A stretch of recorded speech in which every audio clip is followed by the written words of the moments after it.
قرآن مجید میں ہے ان اللہ لا یستحی من الحق، کہ اللہ تعالیٰ حق بات بیان کرنے سے حیا نہیں کرتے۔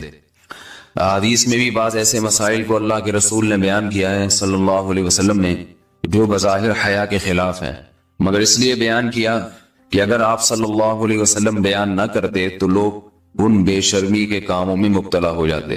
اسی وجہ سے میں بھی یہ ہمت کر رہا ہوں کہ ایک اور ایسا گناہ جس میں لوگ مبتلا ہیں اور وہ ہے حیا کے خلاف، مگر ہے بہرحال شریعت کا مسئلہ اور لوگ اس میں گناہ میں مبتلا بھی ہیں، اس لیے بتانا ضروری ہے۔ وہ یہ ہے کہ لوگ شادی کے بعد بھی آج کی نوجوان نسل زوجہ سے، بیوی سے غیر فطری طریقے سے ہم بستری کرتے ہیں۔ انٹرنیٹ پہ بےہودہ فلمیں دیکھتے ہیں تو جو چیز انگریزوں کی دیکھ رہے ہیں کہ ان کے کلچر آہستہ آہستہ میڈیا کے ذریعے ہمارے معاشرے میں بھی آ رہا ہے۔ اللہ کے رسول صلی اللہ علیہ وسلم نے لعنت فرمائی ہے، ایک روایت میں ہے کہ اللہ اس کی طرف دیکھے گا نہیں کہ جو اپنی زوجہ سے پچھلے راستے سے ہم بستری کرے گا۔ یہ بیماری بھی، یہ گندگی بھی لوگوں میں پھیلتی جا رہی ہے، خاص طور پہ جن کو لڑکوں سے بدفعلی کی عادت پڑ جائے تو وہ زوجہ سے فطری راستے سے ہم بستری نہیں کرتے۔ اللہ نے فرمایا کہ نساؤکم حرث لکم، یہ تمہاری زوجات ہیں، بیویاں ہیں، یہ نسل بڑھانے کے لیے ہیں، تو اسی راستے میں انسان اپنی خواہش کو پوری کر سکتا ہے جس راستے سے نسل بڑھتی ہے۔ اس کے علاوہ کسی اور راستے سے اپنی خواہش کو پورا کرنا یہ حرام ہے، گناہ کبیرہ ہے، گندگی ہے۔ ہمارے پاس کیسز آتے ہیں، ایک پاک دامن لڑکی کی شادی ہوتی ہے، لڑکا بھی بظاہر بڑا نیک، لیکن کیا ہے، لڑکا چونکہ ٹھرکی ہوتا ہے، شہوت کا درندہ ہوتا ہے، تو وہ یہ نہیں دیکھتا کہ میں اپنی بری خواہش مٹانے کے لیے میں اپنی زوجہ کو غیر فطری طریقے پر مجبور کیسے کر سکتا ہوں، تو مجبور کرتا ہے پھر اپنی بیوی۔ اس میں جو عورتیں زیادہ پاک دامن نہیں ہو، نیک نہ ہو، یا ان کو یہ ڈر ہو کہ طلاق ہو گئی تو ہم کہاں جائیں گے، وہ پھر اپنے شوہر کے ساتھ اسی غیر فطری طریقے پر آمادہ ہو جاتی ہیں، اور اس کا عذاب اور اس کا وبال یہ ہوتا ہے کہ کچھ دنوں میں ان کو بھی اسی کی لت پڑ جاتی ہے۔ انسان جب بھی کوئی غیر فطری راستہ اختیار کرتا ہے، آخرت کا عذاب تو بعد میں، دنیا کا عذاب یہ آتا ہے کہ پھر اس کو لذت فطرت میں آتی نہیں ہے۔ تو جو راستہ اللہ نے رکھے اس میں اس کو لذت نہیں آئے گی، تو وہ گندگی میں ہی گھسنے کی کوشش کرے گا، اس کی بھی فطرت خراب ہو جاتی ہے، اور جس کے ساتھ یہ بدفعلی کی جائے اس کی بھی فطرت خراب ہو جاتی ہے، وہ بھی پھر کسی کے قابل نہیں رہتے۔ تو اپنے جان پر رحم کرنا چاہیے۔ ہم انسان ہیں، ہم درندے نہیں ہیں، ہم گھوڑے نہیں ہیں، ہم گدھے نہیں ہیں، ہم جانور نہیں ہیں، ہم انگریز نہیں ہیں۔ انگریز نے تو حیا اور شرم کی تمام حدود کو توڑ دیا ہے، وہ تو درندے بن چکے ہیں۔ ہم تو درندے نہیں ہیں، ہم تو حلال کھاتے ہیں، پاک صاف رہنے کی کوشش کرتے ہیں، تو ہم ان کی جو کلچر دیکھ دیکھ کے ہم ویسے درندے بننے کی کوشش کیوں کریں؟ تو یہ بہت بڑا وبال ہے، بہت بڑی برائی ہے جو ہمارے معاشرے میں آہستہ آہستہ جڑ پکڑتی جا رہی ہے، اور اس سے بیماریاں بھی پھیلتی ہیں۔ غیر فطری طریقہ ہے، بیماریاں بھی پھیلتی۔ ایسے کیسز آتے ہیں کہ جناب وہ مرد مجبور کر رہا ہے بیوی کو، اور وہ بیوی جو ہے ساتھ نہیں دیتی تو پھر اس کو طلاق کی دھمکیاں دیتے ہیں، ایسے کیسز بھی آتے ہیں۔ اور یہ بھی آتا ہے کہ مرد جب اپنی بیوی کو غیر فطری طریقے پر مجبور کرتا ہے، بیوی آمادہ نہیں ہوتی، تو مرد پھر یہ دھمکی دیتا ہے کہ بھائی میری خواہش تو تم سے پوری ہوتی نہیں ہے، پھر میں دوسروں کے پاس جاؤں گا۔ تو یاد رکھیں، جس عورت کا شوہر یہ دھمکی دے اس کو کہ میں زنا کروں گا اگر تم نے میری خواہش پوری نہیں کی غیر فطری طریقے سے، تو عورت اپنے شوہر سے کہہ دے کہ جاؤ تم کہیں اور جا کے منہ کالا کرو، تمہاری فطرت میں گندگی ہے تو یہ مجھے گندا بنانے کی کوشش نہ کرو، اس کو زنا کرنے دیں، وہ اللہ آخرت میں اس سے بھگتے گا۔ ہر بیماری کا اللہ نے علاج رکھا ہے۔ اللہ کے رسول صلی اللہ علیہ وسلم نے فرمایا، صحیح بخاری کی حدیث، ما انزل اللہ من داء الا انزل له دواء، کوئی بیماری ایسی نہیں ہے جو اللہ نے نازل کی ہو اور اس کے لیے دوا نہ رکھی ہو دنیا میں۔ تو اگر کسی کو ایسی لت پڑ گئی ہے غیر فطری کام کی، تو اس کو چاہیے کہ وہ اپنا علاج کرائے، ڈاکٹر سے بھی رابطہ کرے، اور سب سے بڑا علاج یہ کہ کچھ وقت صبر کرے گا، چھوڑ دے گا کچھ عرصے کے لیے، تو خود بخود آہستہ آہستہ صحیح ہو جائے گا۔ ایک آدمی شراب کا عادی ہے، ایک علاج تو یہ کہ ڈاکٹروں سے رابطہ کرے، بہترین علاج کے چھوڑ دے، کتنے دن تڑپے گا؟ ایک دن، دو دن، تین دن، چار دن، ایک ہفتہ، دو ہفتہ، بہت زیادہ سال ہو جائے گا نا، اس کے بعد خود بخود ٹھیک ہو جائے گا۔ سگریٹ کا عادی ہے، چھوڑ دے گا، تو کتنے لوگ ہم نے دیکھے ہیں دن میں 20 سگریٹ پیتے تھے، چھوڑنے پر آئے تو بالکل ایک دم چھوڑ دی انہوں نے، آہستہ آہستہ کر کے چھوڑ دی، لیکن تکلیف ہوئی مگر عادی ہو گئے۔ تو اب کسی کو یہ لت پڑ گئی ہے غلط کام کی، برائی کی، تو اس کا بہترین علاج یہ ہے کہ وہ اپنے آپ کو بدلنے کی کوشش کرے، ماحول بدلے، اور کچھ وقت صبر کرے گا تو اللہ اس سے یہ عادت چھڑا دے۔ نہیں کی، صبر نہیں کیا اس نے، پھر اسی گندگی میں موت واقع ہوگی، پھر آخرت کا عذاب بہت سخت، نسلیں برباد ہو جاتی ہیں اس عمل سے انسان کی۔ تو بات حیا کے خلاف ہے، مگر یہ کہ ایک بزرگ تھے وہ بات فرما رہے تھے، تو کسی نے پوچھا کہ حضرت آپ حیا کے خلاف بات کرتے ہیں، تو انہوں نے فرمایا تم بے حیائی کے کام نہیں چھوڑتے، ہم اس چھڑوانے کے لیے بات کریں تو ہم برے ہیں، اور تم کام کرو تو بھی برے نہیں۔ برائی کا کام کرنے میں برا نہیں بنتا، اور برائی کے خلاف بولنے والا برا بن جاتا ہے کہ دیکھو یہ کیسی باتیں کر رہے ہیں۔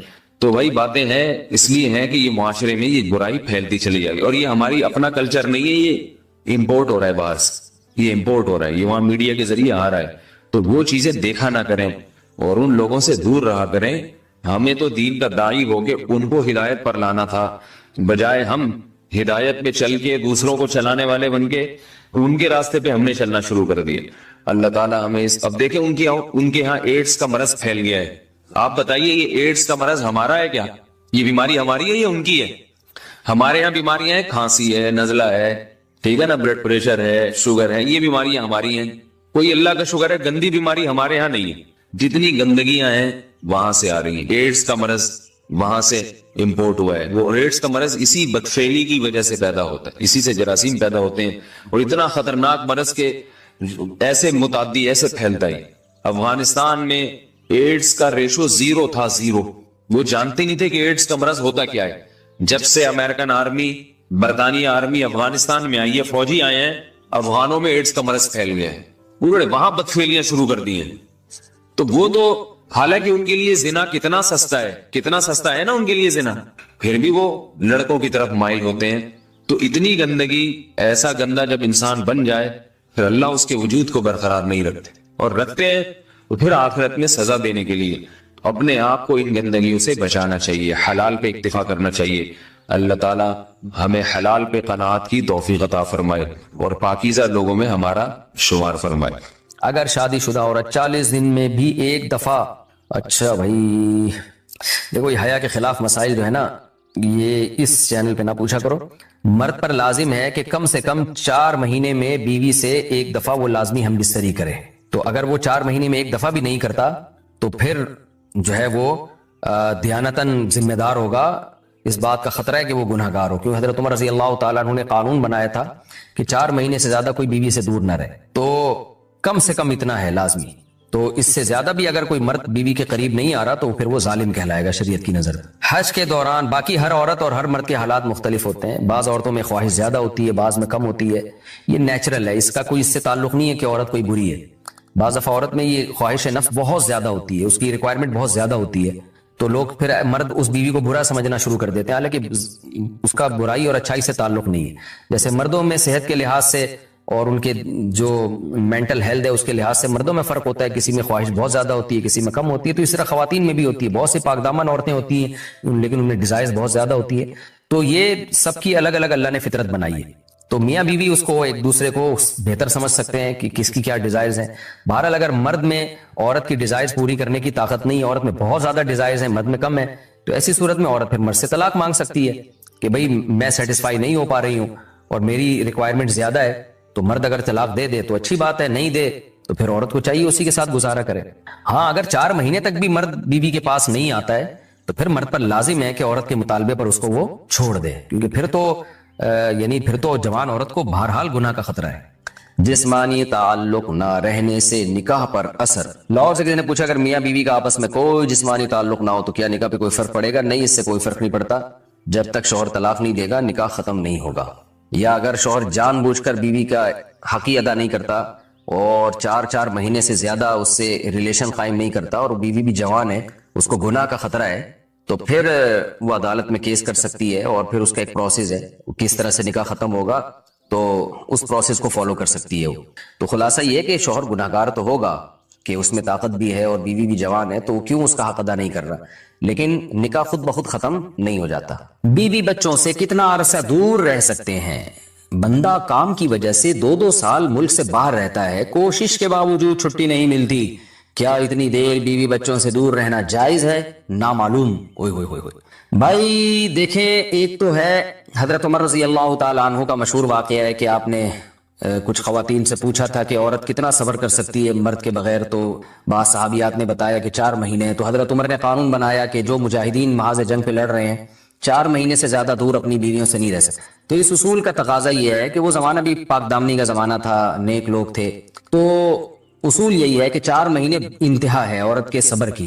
تو ایک نارمل عورت کے لیے اس سے زیادہ صبر کرنا مشکل ہوتا ہے. تو اس لیے بہتر یہی ہے، قانون یہی ہے کہ 4 مہینے سے زیادہ دور نہیں رہنا چاہیے. اور قرآن نے بھی یہ حکم دیا ہے کہ اگر کوئی قسم اٹھا لے کہ بیوی کے پاس نہیں جائے گا، قسم اٹھا لے، ایسا ہی نہیں بلکہ قسم اٹھا کے، تو پھر 4 مہینے میں طلاق واقع ہو جاتی ہے. بعض فقہا کے نزدیک عورت کو طلاق کا اختیار ہو جاتا ہے عدالت کے ذریعے، بعض کے نزدیک ہو جاتی ہے طلاق. تو اس سے بھی پتہ چلتا ہے، قرآن سے بھی اشارہ ملتا ہے کہ 4 مہینے جو ہے یہ ایک انتہائی مدت ہے ایک نارمل عورت کے لیے. تو اس زمانے میں تو اس کی اہمیت اور زیادہ بڑھ گئی ہے. وجہ اس کی ہے کہ بے حیائی، موبائل، انٹرنیٹ پر بیہودہ چیزیں، یہ سب چیزیں انسان کی شہوت کو بڑھاتی ہیں، مرد کی بھی اور عورت کی بھی. تو اس لیے بھائی میں تو آپ کو مشورہ نہیں دے سکتا کہ آپ 2 سال بیوی سے دور رہیں. میں بدگمان نہیں ہو رہا، بہت سے لوگ 4 سال دور رہتے ہیں، ان کی بیویاں بھی پاک دامنی کے ساتھ زندگی گزارتی ہیں، خود بھی بڑے نیک شریف بن کے زندگی گزارتے ہیں. بہت سے ایسے لوگ الحمدللہ ہمارے معاشرے میں ہیں. لیکن بہرحال اس کلچر کو، اس رواج کو فروغ نہیں دیا جا سکتا، اس کو اپریشیٹ نہیں کیا جا سکتا، شریعت کے لحاظ سے بھی، عقل کے لحاظ سے بھی. 2 سال تک مرد کے لیے صبر کرنا کتنا مشکل کام ہے. وہ کھا بھی رہا ہے انڈے پراٹھے اور جناب کھانا پینا اسی سٹائل میں چل رہا ہے، یا تو روزے رکھ رکھ کے اپنے آپ کو آدھا کر دیا اس نے. تو سوال عورت کے ساتھ مرد کا بھی تو ہے نا. مرد نے تو قوت اور شہوت اللہ نے اور بھی زیادہ رکھی ہے، تو وہ کیسے صبر کرے گا؟ مرد کی جو قوت برداشت ہے وہ فقہا نے اور اطباء نے بیان کی 1 مہینہ ہے. تو 2 سال تک بیوی سے دور ہیں. میں پھر بھی بتا دوں، میں بدگمان نہیں ہو رہا کہ جو دور ہیں آپ ان کے بارے میں برا سوچنا شروع کر دیں، لیکن بہرحال یہ اپنے آپ کو فتنوں میں ڈالنے کے مترادف ہے. اس لیے ایسی جاب نہ کریں. 2 سال تک بیوی سے دور ہیں، یا تو بیوی کو ساتھ لے کر جائیں یا بیوی کے ساتھ ہی رہیں. کہیں ادھر ہی کم پیسوں میں انسان گزارا کر لے بیوی بچوں کے ساتھ.